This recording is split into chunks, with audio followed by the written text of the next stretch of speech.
मोदी पाकिस्तान का सच्चा दुश्मन और इंडिया का सच्चा मुखलस हुक्मरान है। तो हमेशा दुनिया में जो चेंज आता है ना, वो एक्सट्रीमिस्ट ही लेके आते हैं। के करेली इलाके में जहां आप देख सकते हैं कि बुर्का नशी जो मुस्लिम महिलाएं हैं, प्रधानमंत्री नरेंद्र मोदी की जीत के लिए दुआएं मांग रही हैं। बीजेपी की टोपी इन्होंने लगा रखी है अपने सर पर। इसके साथ साथ प्रधानमंत्री नरेंद्र मोदी की जो तस्वीर है उसको अपने हाथों में ले रखी। मोदी का तो मुमकिन है। सब जो न्यूज देखता रहता हूँ जी, तो उसमें यही लगता है कि is working very hard. Exit poll आने के बाद हिंदुस्तान के मुसलमानों में भी खुशी की लहर पाई जा रही है। हिंदुस्तान के कोने कोने से हिंदुस्तानी मुस्लिम इंडिया के प्राइम मिनिस्टर नरेंद्र मोदी को सपोर्ट करते हुए दिखाई दे रहे हैं।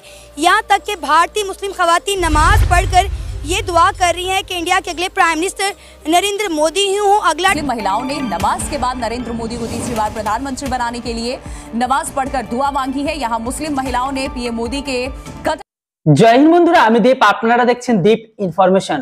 তো বন্ধুরা, কালকের দিনটা ভারতের জন্য অনেক বড় আর একটা বিশেষ দিন, কেননা কালকে সকাল থেকে অধিকাংশ মানুষের নজরটা থাকবে সকলের টিভি মোবাইলের স্ক্রিনে। হ্যাঁ, যে কে কতটা ভোট পেয়ে ক্ষমতায় আবার আসনে ফিরে আসতে চলেছে, ক্ষমতার আসনটা কার পক্ষে থাকবে, আর এটাকে নিয়ে সবথেকে বেশি চিন্তায় পড়ে আছে পূর্ব পাকিস্তান আর পাকিস্তান।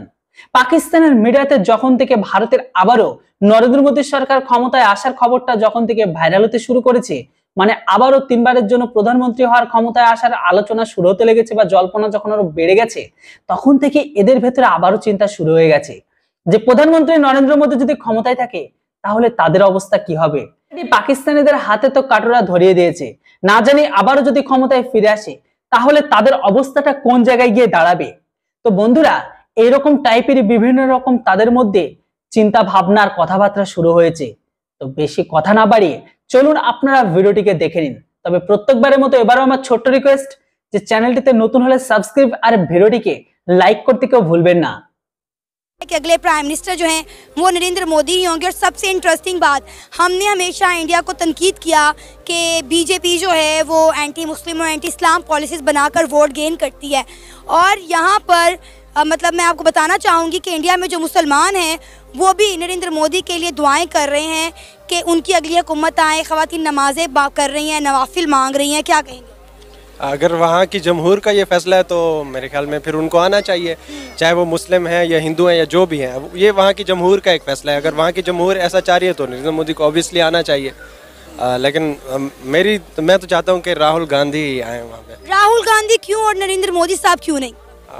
वो थोड़े से एक्सट्रीमिस्ट जमात से हैं और अच्छा। राहुल की थोड़ी सी पॉलिसीज़ मेरे ख्याल में चेंज होंगी इस मामले में। वो थोड़े लिबरल सेकुलर किस्म के आदमी। आप क्या कहेंगे? देखें, मैं सिंपली ये कहूँगा कि मोदी पाकिस्तान का सच्चा दुश्मन और इंडिया का सच्चा मुखलस हुक्मरान है। तो हमेशा दुनिया में जो चेंज आता है ना, वो एक्सट्रीमिस्ट ही लेके आते हैं। और किसी भी कौम की तारीख को पढ़ लें तो एक्सट्रीमिस्ट ने ही चेंज लेके आया है। तो ये है कि और मोदी की दोबारा आने की वजह ये है कि उसने इंडिया की मईशत को बहुत ऊपर लेके आया कि दुनिया की बड़ी मईशत में आ गया। तो इस हवाले से वो डिज़र्व करते हैं बीजेपी वाले कि वो दोबारा आएँ। और वहाँ पे जमहूरियत है इंडिया में, वहाँ पे कोई जमहूरियत पे शब खून नहीं मारता, वहाँ पे कोई आमरीत नहीं होती हमारे पाकिस्तान की तरह।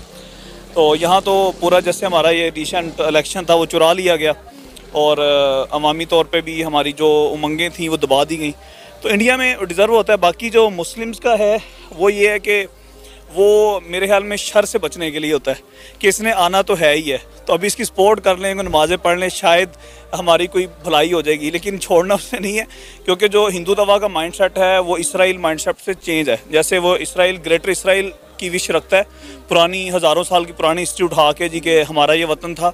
सेम लाइक इनका भी ये माइंड सेट है जो इनका आरएसएस का जो नज़रिया है, तो वो उससे मोदी कभी भी पीछे नहीं हटेगा। बहरहाल ये कि अपनी कारकर्दगी की बुनियाद पे वो डिज़र्व करता है कि दोबारा है। फरवरी को पाकिस्तान के अंदर हुए हैं और अब जो है इलेक्शन इंडिया के अंदर हो रहे हैं। इंडिया के इलेक्शन फेयर हैं और आवाम जो है उनके रिजल्ट भी मान रही है। कोई लड़ाई नहीं हुई, कोई दंगे फसाद नहीं हुए। हमारे मुल्क में जब इलेक्शन हुए तो इतने लोगों की जाने गई और इतने एहतजाज हुए। उनके यहाँ जमहूरियत और हमारे यहाँ जमहूरियत में क्या फ़र्क है? फ़र्क ये है, एक तो कैमरे के सामने जो जमहूरियत है वो अलग जमहूरियत है, एक जमहूरियत कैमरे के पीछे है। हम लोग शो एक चीज़ करवाते हैं और होता कुछ है। तो हमारे यहाँ सबसे पहला डिफरेंस तो यही है कि अगर हमारे यहाँ जो जमहूरियत कैमरे के पीछे है, अगर वो जमहूरियत और जो कैमरे के सामने, अगर कैमरे वाला जमहूरियत हो फिर तो सब कुछ ठीक है, ठीक हो ये झगड़े होंगे ना, ये इस्टेब्लिशमेंट के खिलाफ कोई बोलेगा ना, कुछ होंगे ना आर्मी वाले प्लान, ये कुछ भी नहीं होगा, सब कुछ ठीक होगा। आप यहाँ पे तो वही अप्लाई हो रहा है, कैमरे के सामने एक जमहूरियत है और कैमरे के पीछे कोई और जमहूरियत है। यहाँ बस ये सिर्फ शो करवाते हैं कि कैमरे में हमारी जमहूरियत कैसी है, लेकिन अगर पीछे देखा जाए तो हमारी जमहूरियत तो बिल्कुल है ही नहीं। तो इंडिया में जमहूरियत है, वहाँ पे बिल्कुल है। वो कैसे? वो इसलिए कि अभी जो इलेक्शन हुए हैं ना वहाँ पे कोई झगड़ा हुआ है, ना कोई एजिटेशन हुए हैं, ना किसी ने कोई ना कोई एहतजाज किया हुआ है, तो यही फ़र्क है। हमारे यहाँ क्या हुआ है? अच्छा, एक चीज़ है, 10 साल हो गए मोदी साहब को इंडिया पे हुकूमत करते हुए, और इस वक्त जो नताइज आ रहे हैं उसमें कह रहे हैं कि 380 सीट उन्होंने ले ली हैं। मतलब कहीं ना कहीं गवर्नमेंट बन गई है। 380 सीट्स लेना बड़ी बात होती है। तो वो उनके वजीर आजम 5 साल भी पूरे कर लेते, 10 साल भी, और अगले मोदी साहब समझ लो 15 साल उनको मिल गए। हमारी तारीख उठा के देख ले, कोई वजीर आजम 5 साल नहीं पूरा किया। बिल्कुल 1947 से लेकर आज तक कोई एक भी कंफर्म नहीं हुआ है। वो इसीलिए कि ना ये बातें एक करते हैं और करते कुछ भी नहीं है। वही जो मैंने आपको पहले कहा है वही चीज़ है। इस चीज़ में अगर बंदा चेंज ले आए कि जो चीज़ कैमरे के सामने है वही अगर कर ले। यहाँ पे ना एक तो आवाम हमारी इतनी गर्क है कि सिर्फ नाम जो है वो जमहूरियत का ले लेते हैं, एक भी नहीं है। कुछ बतानी चोरों के पीछे हैं, उनको वही सही लगते हैं। कुछ पिटाई आवाम एक पेज पे नहीं है, आवाम एक पेज पे नहीं है। उनका जो वे है, रास्ता है, वो काफ़ी गलत है। सब लोगों की थिंकिंग गलत है। और जो इंडिया वाले हैं उनकी जगह कहाँ ले सकते हैं? इंडिया वालों की जगह भी नहीं ले सकते। हाँ। जगह तो क्या, वो हमारे हम उसके बराबर भी नहीं है, कुछ भी, नथिंग।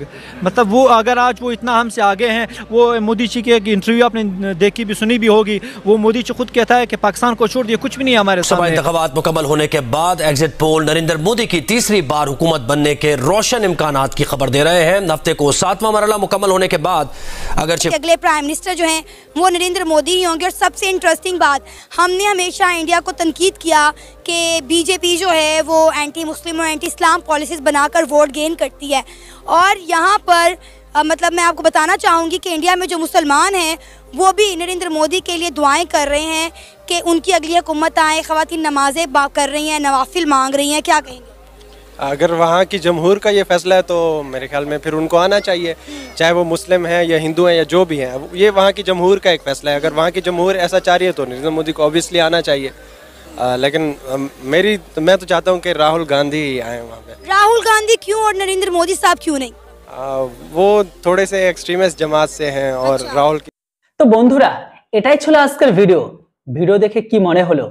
आपनादेर जोदि भालो लागे भिडियोटी अवश्यई भिडियोटिके लाइक करुन और आपनादेर मतामत अवश्यई कमेंट बक्से लिखे जानान। कालकेर दिने कार पाल्ला भारी थाकबे এই বিষয়ে অবশ্যই কিন্তু আপনাদের মতামত এই বিষয়ের উপর অবশ্যই আপনাদের মতামত কমেন্ট বক্সে লিখে জানান। Thanks for watching. জয় হিন্দ, বন্দে মাতরম।